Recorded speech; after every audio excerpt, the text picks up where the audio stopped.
Imagine a road, a simple dirt road carved by carts and horses, and on that road a human body hangs from a sharpened stake. Merchants pass by, soldiers count coins. Life continues, while death is used as a warning. This wasn't myth. This wasn't exaggeration. This was statecraft in the mid-15th century. Across the borderlands of Wallachia, men and women captured in raids, thieves, deserters, prisoners taken during scouting campaigns, were left impaled at crossroads where every traveler would see them. It was psychological warfare carved directly into the landscape. Archaeologists confirm this. Shallow pits, disturbed soil, bones showing vertical trauma, inconsistent with any battlefield wound. Venetian dispatches from 1462 describe rows of stakes along the roads, placed where caravans could not avoid them. Greek historian Laonikos Chalkokondyles wrote of patrols returning to find bodies lining the approaches to fortified towns. To the people living there, terror wasn't chaos. It was policy, a message, and it worked. Ottoman supply lines entering Wallachia began to collapse. Foraging units disappeared. Horses were found mutilated. Ottoman chroniclers in the circle of Mehmet II wrote of riders returning, pale and trembling, their path marked by corpses. But to understand why such brutality erupted, we need to step into the politics of 1462. Wallachia was a frontier principality, trapped between Hungarian nobles, Saxon merchants, rival Moldavian factions, and the expanding Ottoman Empire. Every border town was a chess piece. Every village was a resource.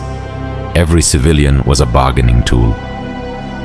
Administrative records show caravan traffic dropping sharply between 1461 and 1462. Tax registers list abandoned farms, deserted hamlets, and market towns overflowing with refugees. Behind the terror, there was strategy. Make the land itself hostile. Make every mile costly. Turn fear into a weapon. Winter raids hit Ottoman detachments when their supplies were thinnest. Archaeological digs along Danube encampments reveal burned palisades, hurried abandonment, and arrow clusters dated to that exact campaign season. Ottoman fiscal records list sudden increases in requisitioned horses and grain, a sign of supply collapse. Both sides felt pressure. Hungarian royal letters from 1462 show towns refusing to send caravans without armed escorts. Saxon council books record merchants demanding compensation for lost goods. Villages fortified themselves, only to be emptied days later in a retaliatory strike. But the darkest impact fell on civilians, especially women. Venetian envoys wrote of women taken as hostages, paraded before garrisons to force negotiations. Ottoman registers list resettled populations, names, ages, entire families uprooted. Archaeologists excavating destroyed homes find jewelry left behind, amulets dropped in doorways, ceramic bowls shattered under collapsed roofs.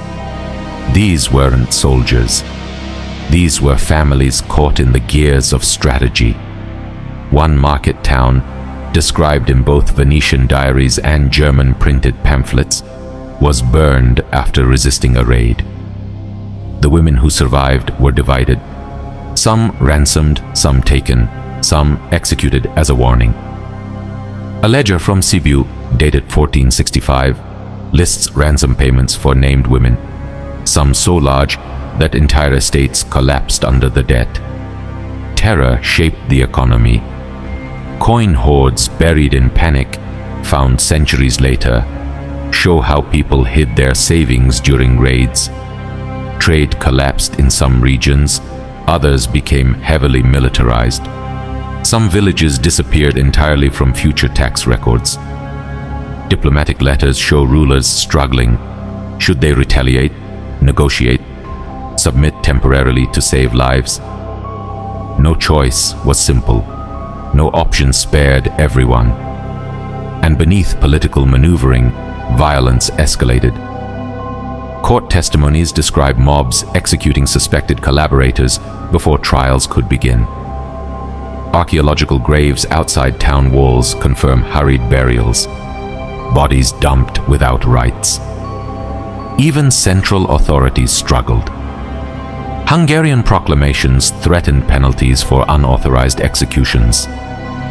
Ottoman officers were reprimanded for excessive brutality that endangered supply lines. By the late 1460s, the frontier had changed permanently. Demographic studies show populations moving toward fortified towns. Archaeology reveals abandoned rural settlements and intensified construction in strongholds. Estate inventories list widows, missing daughters, broken marriage networks. Trauma became a landscape. Church records document memorial masses for victims. Crosses were erected near roads, naming those taken in raids. Rebuilt towns incorporated symbols, asserting identity after devastation. Later, historians turned these events into legend, exaggerating or reshaping them for political narratives. Only modern archaeology separated myth from fact. And when you combine all the evidence, chronicles, diplomatic letters, Ottoman registers, abandoned settlements, mass graves, burned layers, a single undeniable picture emerges. This was not random violence. This was a calibrated system of terror, a weapon of war, a tool of negotiation, a means of control. Behind every stake, every raid, every ransom ledger, there was a human story nearly lost to time. If you've stayed with this history until the end, thank you. Most people never hear these stories, the real stories, buried in archives and in the ground beneath our feet. If you want more dark, forgotten history, from the edges of empires and the shadows of old chronicles, subscribe to the channel and tell me in the comments, where in the world are you watching from? It always amazes me how far these voices from history can travel.